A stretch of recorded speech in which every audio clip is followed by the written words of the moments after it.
Hello there, welcome to Heart Explained Therapy, the most difficult video I've ever made because I'm going to say something that 99% of people are going to think I'm crazy for.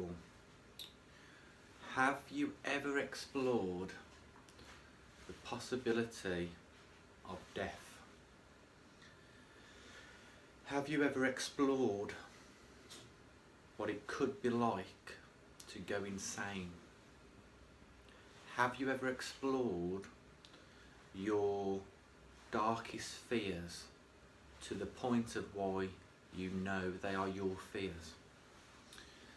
Now, I'm going to say that most people don't do this, and the people that have definitely done it are definitely people that have overcome really bad mental health or pain and suffering, or have wanted to go and live in a life or exist in a life that brings them some sort of sanity, for one, some sort of experience where they can enjoy it more than they're in discomfort with it. It's a very big statement, isn't it? And it's one that a therapist and a psychiatrist would never tell you to do. Now, there's a reason they don't tell you to explore death and darkness. There's a reason why they don't tell you to go into your psychosis and your problems, because they're not sure how you're going to handle it, because there's a secondary reaction to that experience that isn't always an awakening. It is actually suicide. And they fear that they could be responsible for your death. Now, have you ever contemplated this? Would it be worth the risk of suicide in somebody if they wasn't living their life? Not being a difference to being alive.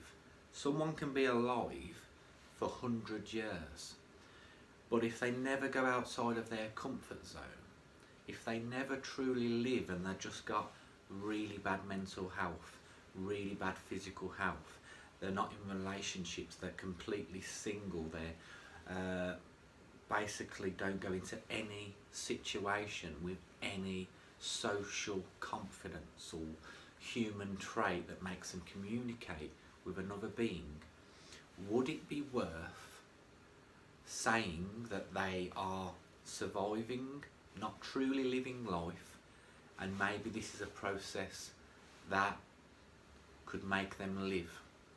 Would it be worth that risk? Now, this is a debate that nobody will have, because as a therapist and as a client, you are responsible for making sure that you don't influence somebody to do the wrong thing. However, I would counter argue that the reaction to anything from anybody is basically down to them and the way they perceive the interpretation to be. To go back to the first point, explore darkness, explore death, explore the stuff that is uncomfortable to you. And I'm going to talk you through the process to tell you to what happens and what you see. And again, if you're feeling uncomfortable now, turn this off. This video, it's a great opportunity for you to go into your uncomfortability on this video. But if you're not ready and this sounds dark and miserable and depressing, which it does, but you'll see that it's actually not. It's actually the biggest clarification about what the world is. You see, what you get from exploring darkness is a sense of what it's truly like to be alive. You see, if you consider death, if you consider something grim, like a skeleton. You are a skeleton. One day your flesh will rot and you will be a skeleton. That is fact. Now, people who fear death and ill health and just anything sort of negative will be turning off from this right now, because this will be uncomfortable for them. But it's just a reality that will definitely happen. Insanity is an even bigger sort of fear. I think when you consider death, at least you go, in a sense that you depart. In insanity, have you ever heard anybody say that, oh, it's okay that Sheila from down the road passed away, she had dementia for 10 years, it was awful? This isn't technically true. She lived in her own world. What was technically true was that you saw dementia as uncomfortable. You saw it as a distressful, a stressful sort of place. And it wasn't for Sheila. Sheila was fine. Sheila had no cognition that she had dementia. She only had cognition that she was 21 and was asking for her mum. And we view this as sad and bad.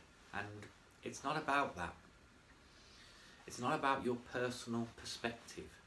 It's about truth. Now, how can we find truth? How can we find out what this place is all about if we don't explore? If we didn't explore, we wouldn't know the world was round. And if we didn't explore before that, we wouldn't know that the ships didn't fall off the edge of the world. We have to explore. And the exploration can be external in the sense of education, books and videos. It could also be internal.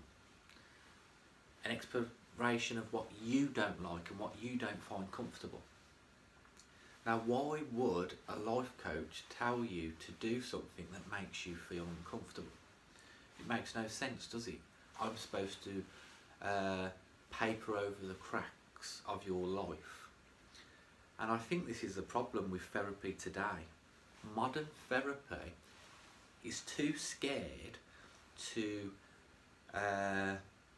say something because of consequence, and is ignorant to truth, so can't say the thing that they'd be too scared to say anyway. You see, exploration inside yourself takes away uncomfortable feelings. If you believe that there's a monster in a wardrobe, you have created this fantasy that this exists and this noise and this tapping is true, and you call a parent and the parent comes in, and the first thing the parent will do is open the doors and show that the monster doesn't exist. Now, this is critical to this exploration that I want you to go on. At the moment you believe a monster exists that doesn't technically exist. I fear death, I don't want to talk about death, it makes me feel uncomfortable. You're going to die. 100% fact. Oh, I don't like to talk about the universe, they reckon the sun will implode and there'll be no humanity. Let's not talk about that, let's talk about politics, and let's talk about how we can... The sun will implode, humanity, unless we've created survival mechanisms on another universe which is more than plausible, we could die out. And all these sort of things are they're on the surface that you never touch. You don't step beyond the sort of you know, the pirates get you to walk the plank.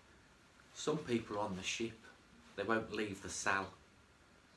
Some people are on the plank, and the ones that are living life are the ones that have walked the plank, jumped in, come back and done it again, and asked for the plank to move higher. Now, how can they do that? How have they got this fearless? How are they just nailing life from our perspective? They're confident, they're happy, they're in great relationships. It's the people that you... and I'm not saying that these people have it made. What I'm saying is your perspective on them outlooking is that they've got it made, and the truth is they haven't. Guess what? They're pretending. They're pretending, and at the moment of pretense, as they are out on stage acting in the comedy, in the drama, in the sci-fi futuristic thriller of what is life, they are blagging it. They're pretending because it's a distraction from darkness and insanity, and this is all that we do. Now, why wouldn't you want to go to insanity? Well, unfortunately, insanity takes away every one of your distractions that you like, and you actually are submerged in them. You need them in your life. You need that beer when you get home from work, or wine. You need that cigarette. You need those drugs. You need that football match or Strictly Come Dancing. And now it sounds like, again, it's very depressive, isn't it? I'm taking away things that you like. But it's not about that. This is for people who are self-harming, suicidal, and in what they think is the worst case scenario, mental health. These people who believe there is no hope back. And I'm telling you that the monsters that you think exist don't exist. They are not real. They are formed in your imagination like everything else, really. The reality may seem solid and abstract and shapeless and shapeful and hopeful and hopeless, but the binary process that you work on is even further abstract than that. And then when you realise this, it's almost like everything comes crashing down, every barrier that you can think of, and whoa, you've got insanity. This can't be right. This isn't the way that the world's supposed to look like. What do you mean I don't have to react? I don't have to get angry? What do you mean I don't have to have 5 bottles of beer after work and 20 fags, even though I'm completely conscious that that's bad for me? Even your unconscious behaviour has to start with a conscious recognition from you. You can't say, oh, I unconsciously made an error, because in the moment you consciously made a choice to do it. Now, unconscious behaviour in the world is disgraceful. In the year 2020, to unconsciously behave and not have this knowledge is a disgrace to every child out there, because unfortunately you're setting up the world to be fragile, to be even worse and even more broken than when you found it. We have to progress this, and it has to come through stepping into psychosis, and the fear of the consequence of death that comes from that doesn't matter to you. Tell me a person who stands on the bridge, if he's living his life to his full potential, he would not ever be standing on that bridge ready to take his own life if he was living life to the way that he can, which is pure ecstasy. It's euphoria, it's happy, it's actually finding the negative shit that happens in life actually quite comical. To see a sad thing and to view it as a complete understanding and recognition why somebody would polarise to that way. You can understand and accept everything in the world, and then you get into this world where you're like, shit, we've got choices. Mental health doesn't exist. The world is a concept. And then I'm not talking about conspiracy theories either. I'm not saying take the red pill, you're in the matrix. It's not about that. Your reality is definitely solid.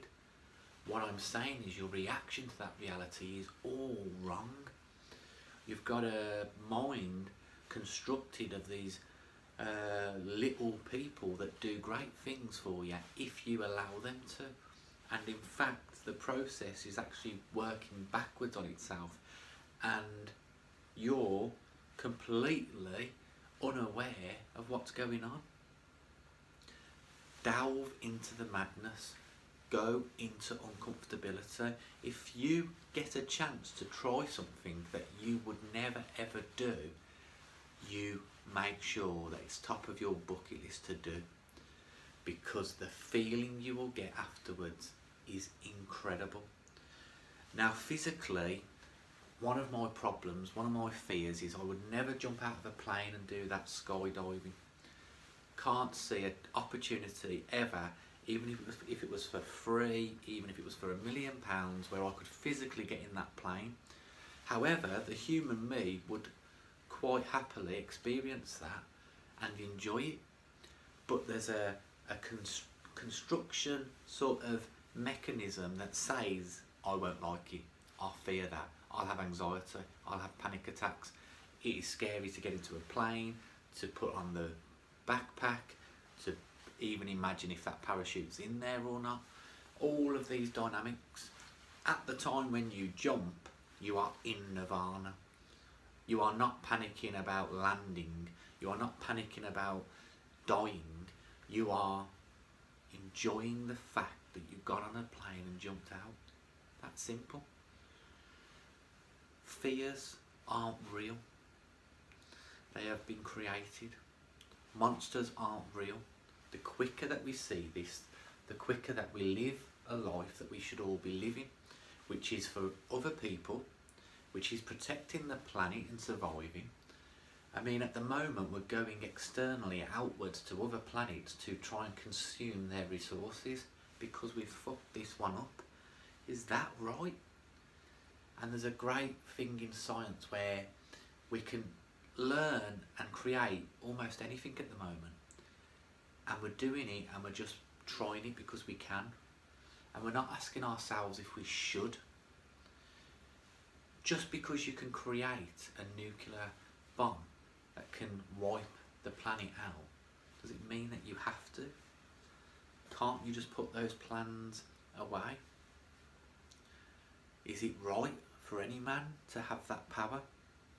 Now, when we had this power, there was a big fear, and I think we lived in an era probably between, I'd say, 1900s to 1970s, in complete fear that someone was just going to press a button and it was all going to go kabang. I mean, even the 1900s, the whole world was at war. So we've just gone through a very turmoil part of history. And on the outside of that, mental health has gone through the roof all of a sudden. Everybody, even 5-year-old kids, are getting diagnosed and given antidepressants. This world's getting crazy. Everyone's going at war. If anything happens and if anybody says anything, you're sacked, you're fired, you're hung. Even rich people are killing themselves. So it's not about wealth, it's not about materialism. It's about this simple knowledge of what you are. A human being experiencing a passage of time, completely still in one sense, but moving through the vibration of energy of whatever this is. Particles, non-particles, and not understanding your own capabilities, not understanding at what point you can reach. Now, I can't reach the point where I jump out of a plane with a great big smile on my face. I can't do that yet. But what I can do is make a video to highlight to somebody really suffering that there's a place where you can improve and get better. Because we don't want people dying. Does anybody want people dying because of their own mind? Because of their own consequences in life? Their own environment that brought them up?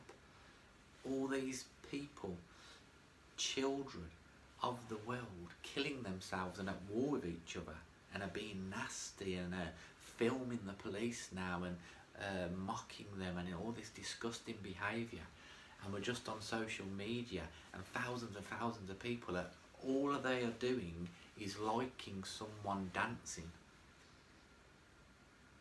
Come on. We've got a lot of energy, a lot of time to do something more worthwhile. This is the time to get a grip. You can do something right now and start the little process for a better life and a better tomorrow. Whether you're in the shit or you're out of the shit, you can still do stuff for other people. And that's what it's all about, guys. And once you explore darkness, pain, suffering, all this crap, it comes to you. It's just always been there. It's been there since you can remember, from the age of 1, 2, and the first thing you ever did as a baby, and people have got photos and videos of you laughing, and the whole world loved the way that you laughed because it was enchanting. That's what you are all the time, the big cosmic giggle. So the message: get a grip, explore the darkness, explore insanity. There is no monsters there. It actually makes you very, very powerful. It makes you very godlike. You see how God is available, and not in the religious terminology, just in the experience of, wow, I took the most traumatic experience and news of my life and handled it really bad, and no one felt bad because of me and my actions and my reactions. I don't drink alcohol because I know it's bad for my body. It's as simple as that. I mean, we can talk about how you go out there and catch people who are growing cannabis in houses, but then we've just complained for 6 months for them to open pubs and let us drink alcohol, one of the most depressive drugs out there that just keeps you paralysed. I mean, the world's got to shake its head, give its head a wobble. I hope this isn't too uncomfortable, and if it is, remember, it's good, it's positive. Go in there, sort it out, because I guess if you feel uncomfortable about anything, you're not actually living. You are not living life.